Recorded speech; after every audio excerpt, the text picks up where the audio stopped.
The urgency of the COVID-19 pandemic spurred a worldwide response. From government to business, the arts to science, innovations big and small were critical for many people's survival. Tremendous breakthroughs have occurred. In the scientific community, advancements in mRNA technology could be critical for cancer treatments of the future. In Colombia, Artisan clothing makers were left without customers after the pandemic shut down tourist hotspots. But new collaborations are helping these craftspeople bring their heritage styles onto modern platforms. And as monkeypox cases spread around the world, what lessons from the COVID-19 pandemic will apply, and which ones won't? In the microbial world, the two pathogens that cause monkeypox and COVID-19 have a few things in common. They're both viruses, for starters, which means in some ways they aren't really even alive. The virus particle per se is biologically inactive, but as soon as it infects a cell or a host organism, it starts its genetic program, and then it multiplies, it mutates, it recombines, and these are all signs of life. So the particle is biologically inactive, but as soon as it gets into a cell, it will become biologically active, and this is a sign of life. Another thing the two viruses have in common is that they have jumped from animals to humans. In the case of SARS-CoV-2, the original host is thought to be a species of bat in East Asia. Despite its name, the wild host for the monkeypox virus is thought to be a small mammal, possibly a rodent, that's indigenous to Africa. What are known as spillover events with what are called zoonotic diseases are growing more common.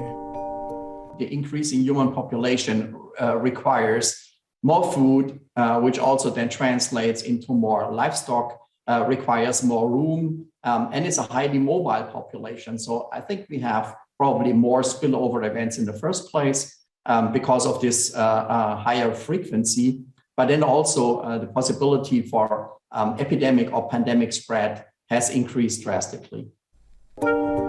Despite those basic similarities, though, the viruses that cause the two diseases are pretty different. For instance, in terms of how they store their genes. The monkeypox virus is a DNA virus. Its genetic instructions are written on a long, double-stranded chain of nucleotides. The coronavirus that causes COVID-19, on the other hand, is an RNA virus. The instructions for making it are written on a much shorter, single-stranded chain. Because DNA is more stable than RNA, the monkeypox virus doesn't mutate as quickly as RNA viruses like SARS-CoV-2 do. We've seen with SARS-CoV-2 that selective pressure put onto the virus by, for example, vaccination can result very quickly into so-called escape mutants. On the other hand, the human pox virus that has been eradicated by 1980, this did not really change at all during all this eradication campaign. Monkeypox is a fairly close cousin to the virus that causes smallpox. Starting in the late 1950s, the international vaccination campaign that wiped out that terrible disease ended 20 years later, so many younger people nowadays are unprotected. But medications that could theoretically help treat monkeypox already exist, and the two pox viruses are close enough relatives that experts think even people who received smallpox vaccines decades ago should still be fairly safe. If you did get your vaccination, you still have a certain limit of protection. Of course, this is dependent on the individual reaction onto this first vaccination, but it's definitely the case that vaccination against the human pox virus also protects or cross-protects against infection by the monkeypox virus. Another big difference between the two pathogens is how infectious they are. People with COVID-19 can spread the coronavirus easily via aerosols to those around them without close physical contact for days before they show any symptoms themselves. In the past, monkeypox patients usually didn't even catch the disease from other people, but from animals. Indicators are that more human-to-human infection is now likely taking place with monkeypox, but it's still simply harder to catch than COVID-19. monkeypox virus is transmitted by very close contact to infected individuals. There are two issues which are important. One is that it's not as easily transmitted as SARS-CoV-2. And the second, as far as we know, at least so far, there is no transmission before symptoms actually arise. So there are big differences in the genomes of the two viruses, which affect how fast they mutate, but also differences in how prepared we are to fight the unexpected outbreaks they have caused. That, along with the fact that the monkeypox virus simply doesn't spread as easily as SARS-CoV-2, makes most healthcare authorities cautiously optimistic that monkeypox will be easier to contain. South Africa's fifth wave of coronavirus infections is cooling down. Although most restrictions in the country have been lifted, the numbers of new infections as well as hospitalization rates remained lower than during previous waves. But in the past few weeks, many parents have still noticed that something isn't right. The Western Cape authorities around Cape Town call it an unprecedented pediatric surge. Our correspondent Adrian Krisch has more. Usually I'm a bit reluctant to give my kids medicine when they just have a case of the sniffles. But the past 2 months have been a nightmare. When one is getting better, the other one is getting sick over and over again. And after several doctor visits, we now own a private pharmacy. And this one is the strawberry medicine. And this one is for allergies. And this is something if you get fever. And this one is something to spray in your mouth like this.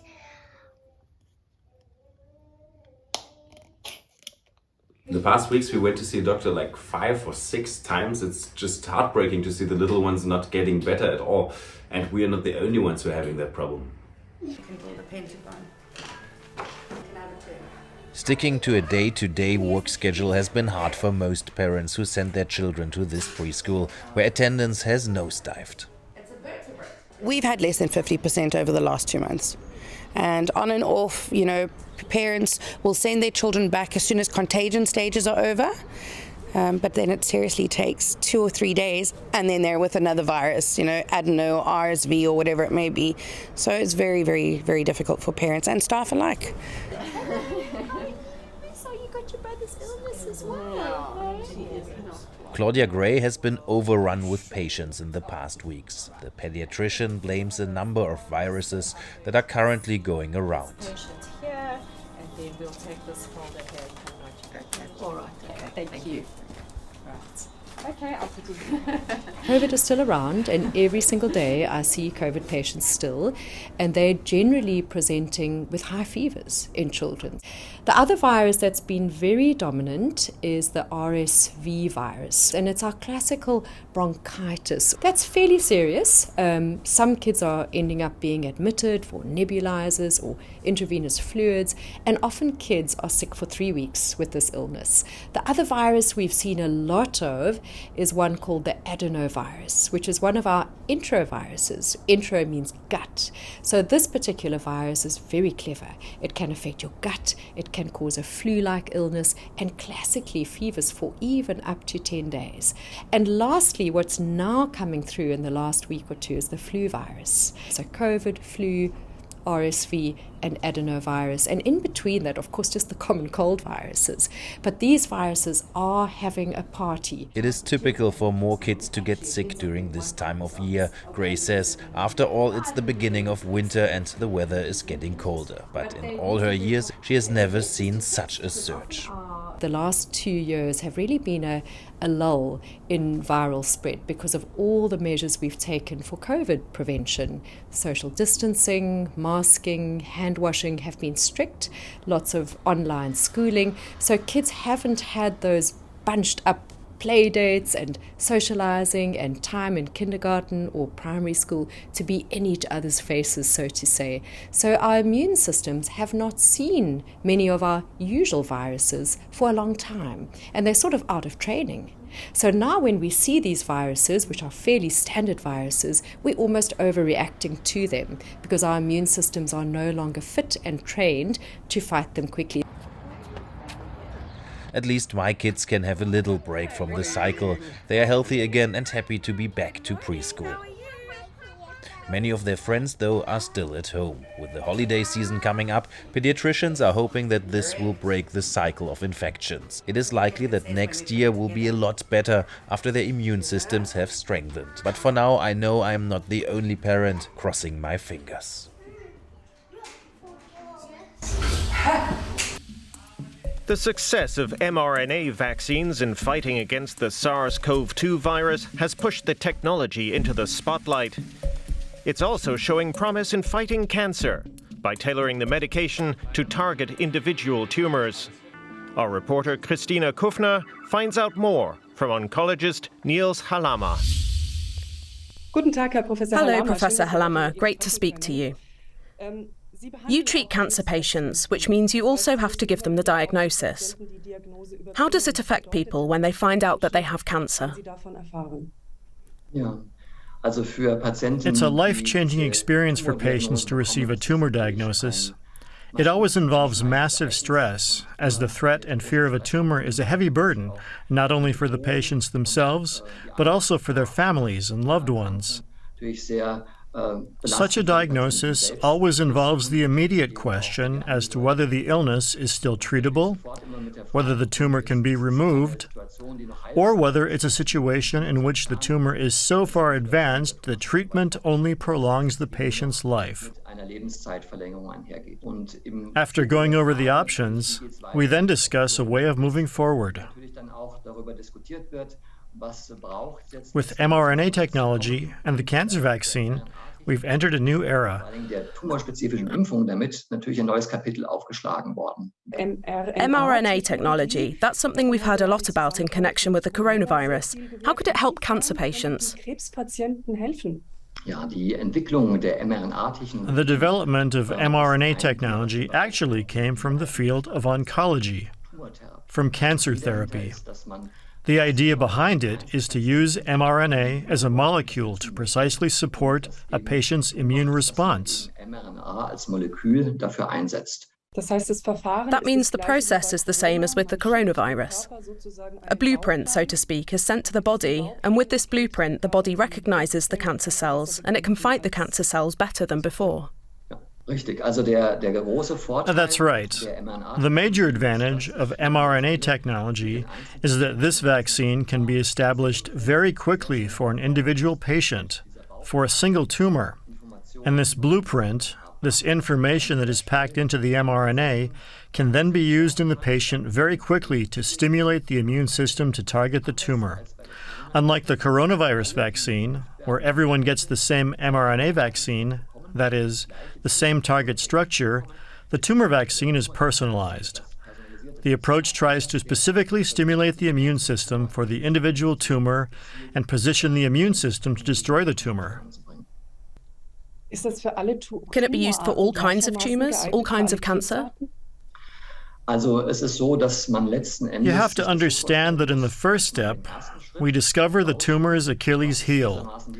What are the tumor's characteristics that can be used to construct a vaccine against it? That's the crucial step. When you have enough material from the tumor to examine the genetic material to be able to find the mutation, then you can construct the vaccine. In this sense, it can be used for all types of cancer. Can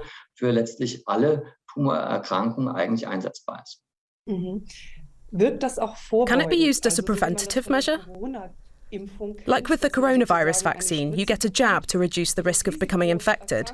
Is it like that in this case? It's still very much up in the air. One of the major differences is that the vaccine that's used in oncology, in cancer treatment, is a therapeutic vaccine. That means that a tumor already exists and that the vaccine is ultimately used to fight the tumor. What role does the stage of cancer play, the size of the tumor? An excellent question, as it does indeed have a major influence. on the patient's overall condition, but also on the question of whether a vaccine might help or not. You have to understand that when the tumor emerges and spreads to other organs, such as the lungs or the liver, that means the patient's condition has worsened significantly. There are simply many more tumor cells that the immune system has to fight. It has to be active and fight on all fronts, so to speak. It's harder for the immune system to become active against all the parts of this entire complex tumor development. Side effects are an issue that many people deal with. Which potential side effects could arise from this kind of vaccine? With a vaccine, side effects typical of vaccines can be seen, such as muscle pain, cramps, fever, or mild fever. All these things can happen. But honestly, compared with chemotherapy or a classic checkpoint immunotherapy, these side effects are very minor, and the vaccine is highly tolerable in that sense. So it's really a ray of hope for cancer patients. When might the first vaccines be approved? That's a difficult question. There are several studies running parallel, and of course much depends on how significant the effects are with such a vaccine. If they are very significant and drastic with a disease that's hard to treat, then the path to approval would be much quicker. I believe that, broadly speaking, we'll probably know more in 2 years. Surely we'll know more. But we might also have the first approvals if all goes well, and the results are very clear. Professor Halama, thank you for the interview. You're welcome.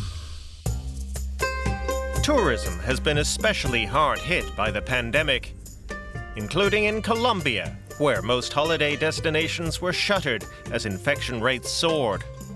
For small businesses that rely on tourists, that was a bitter blow. With fewer buyers, local craftspeople were left with a lot of time on their hands. So many began to innovate. Here in the mountains of Colombia, staying warm and sheltering from the cold is critical. But these garments, called ruanas, are more than just practical clothing. They're a tradition that new weavers are keeping alive. For Rafael Ladino, the Colombian ruana is a work of art. Behind a craft is, firstly, the emotions of those who do it, because we capture how we live, what we're going through now, what we've seen, and what first inspired us to do this. We started with an idea and wanted to capture it with our craft. Rafael learned the trade from his grandfather, who also earned a living selling his creations in local stores. But lockdowns during the pandemic caused sales to drop. The people who would come to our town on weekends, to events that are organized here, stayed away. Tourists come to buy things, to visit and get to know us. So the closures affected the economic part of our workshops a lot. In Bogota, a similar situation was also playing out. With shops closed, Silvia Andrade, a designer based in the Colombian capital, wondered how to get through the pandemic. The best option was to close the store, unfortunately. We loved the store. It had been around for a long time and was very successful. It was a sad decision, but it was also a good one because we knew it was the right thing to do at the time. During the pandemic, Silvia began working with Artesanías de Colombia on the Viva Fashion Collection project. She trains artisans in digital marketing and social media. We talk about trends, we talk about the world of fashion, we talk about sustainability and natural dyes, different types of information that can help them improve their products more and more. We create a concept and discuss topics that are of interest to everyone, and above all, speak to the community. The classes helped Rafael Ladino learn product photography and how to use social networks as a sales tool.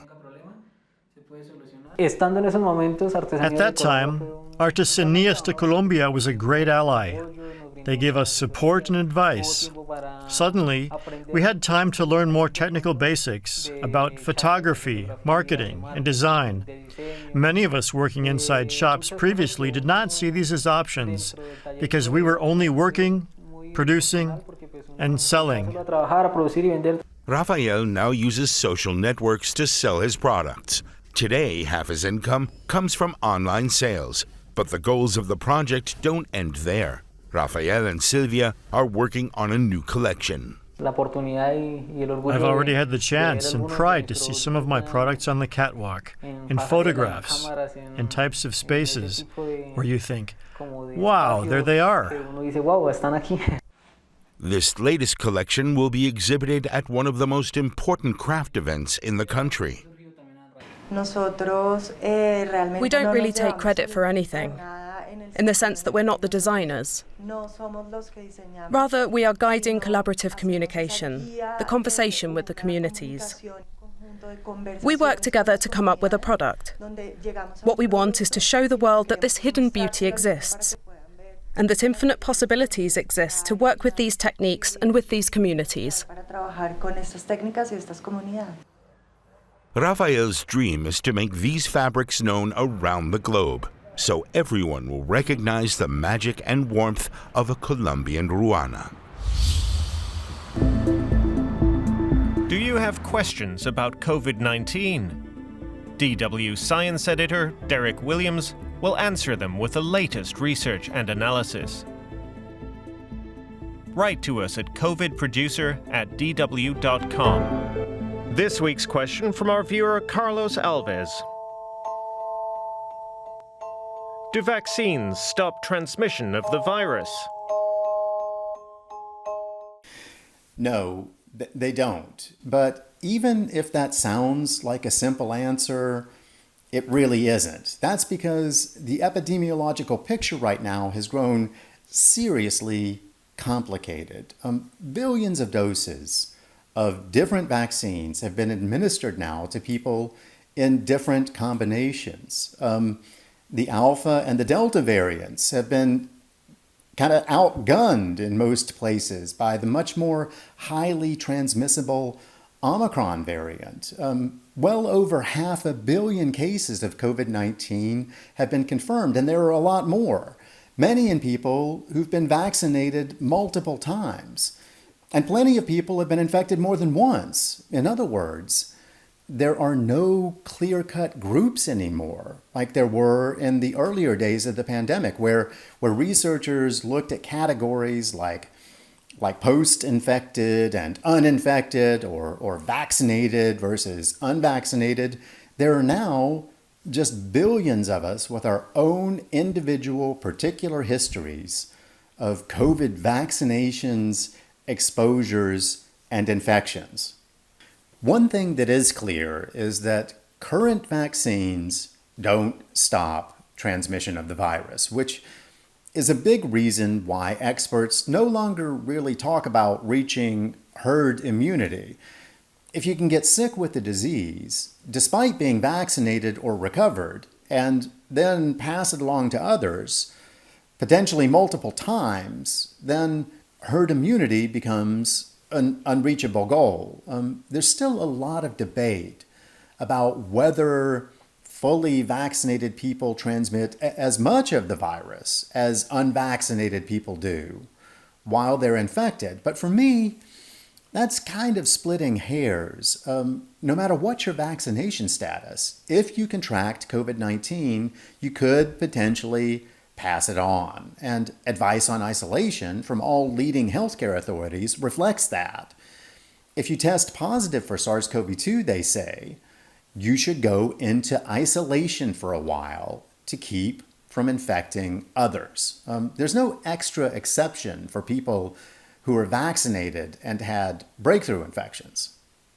However, that still doesn't mean that vaccination has zero impact on transmission. First and foremost, as the World Health Organization writes, because if you're vaccinated, you're less likely to get the disease, you're less likely to incubate it, and you're less likely to infect someone else. So by preventing infection in the first place, you're lowering exposure in society as a whole. Some researchers also think that having a vaccine-induced immune response will also make you, on average, less infectious and for a shorter time. But as I said, that's still up for debate.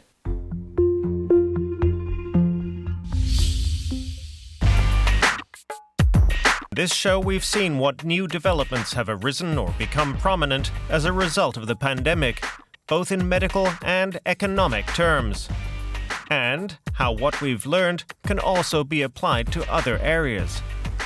Next time, we'll take another look at the consequences of COVID-19 for the environment. That's all for this week. Thanks for watching. Please join us again next time.